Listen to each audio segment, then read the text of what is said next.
Hello students, today I am going to discuss about benefits of IP security and security associations. Let's see benefits of IP security. In that first one, it provides strong security. When IP security is implemented in a firewall or router, it provides strong security that can be applied to all traffic. Second one, IP security in a firewall is resistant to bypass. The firewall is the only means of entrance from the internet into the organization. Next one, there is no need to change software on a user or a server system when IP security is implemented in the firewall or router. Even if IP security is implemented in end systems, upper layer softwares like applications is not affected. Next one is, it can be transparent to the end user. It can be transparent to the end user. Transparent means it does not change anything for the end user and applications. So you don't have to write your application to use it. Okay. And next one is, IP security can provide security for individual users if needed. This is useful for offsite workers and for setting up a server virtual subnetwork within an organization for sensitive applications. Offsite work means see, some companies are giving work from home. That time the user need to access the company database, right? Okay, next one is security associations, in short it is SA. It is a one-way logical connection. It is a one-way logical connection between a sender and a receiver that affords security services to the traffic carried out on it.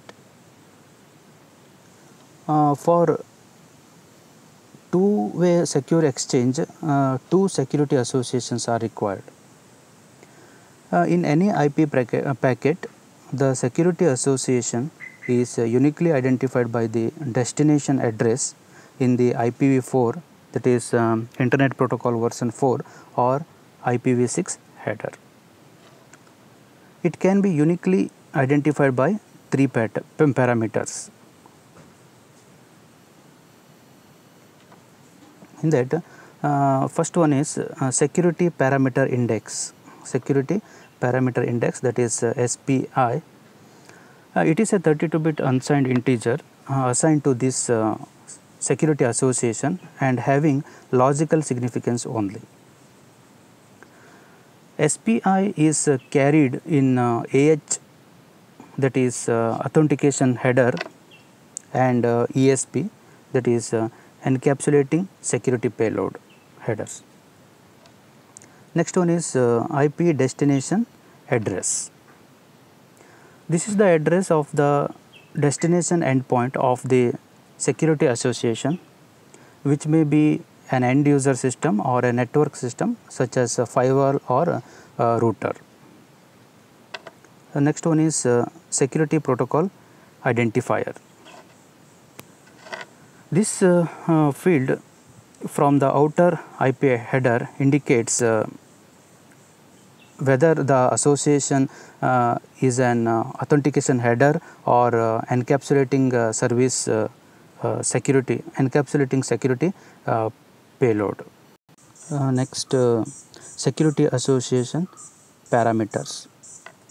In that first one, security parameter index.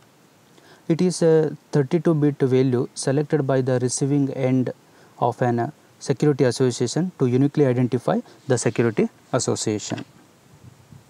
Next one is sequence number counter. It is also an 32-bit value used to generate the sequence number field in the authentication header and encapsulating security payload headers, AH and ESP.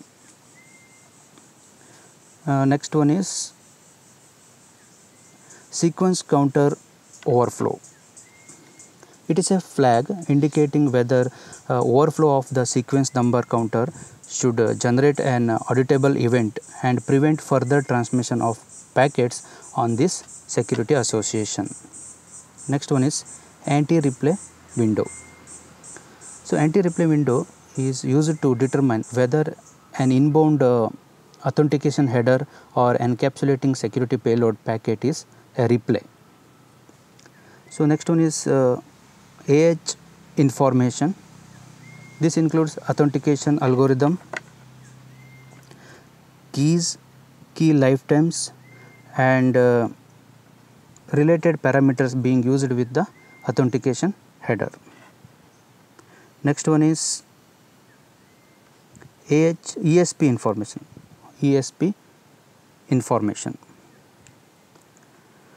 This ESP encryption and authentication algorithm, keys, initialization values, key lifetime, related parameters being used with ESP. Next one is lifetime of this security association. It is a time interval or byte count after which an security association must be replaced with a new security association or terminated.